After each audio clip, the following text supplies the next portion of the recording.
এই গরমে ফ্রিজের জল কোল্ড ড্রিঙ্কস খেয়ে এখন প্রায় সকলের সর্দি আর জ্বর, আর সর্দির মুখে কিছুই ভালো লাগে না।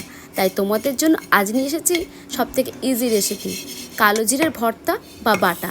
এটা ছোটোবেলায় আমার ঠাকুমা আমাকে করে খাওয়াতো, এত টেস্টি হয়, এক থালা ভাত মুছে খাওয়া যায়। প্রথমে একটা প্যানে কালো জিরেটিকে হালকা করে ভেজে নিয়ে মিক্সিতে পেস্ট করে নিলাম।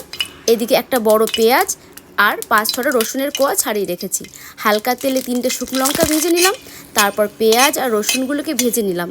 একটু লবণ দিয়ে এবার একসাথে সবটা মিক্সিতে পেস্ট করে নিলেই ভর্তা বা কালো জিরে বাটা রেডি।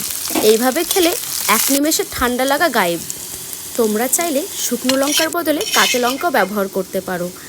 রেসিপিটি কেমন লাগলো অবশ্যই জানিও, আর আগে করে খেয়ে থাকলে কমেন্ট বক্সে অবশ্যই জানাবে। ভালো থাকবে, দেখা হবে নেক্সট ভিডিওতে। টাটা।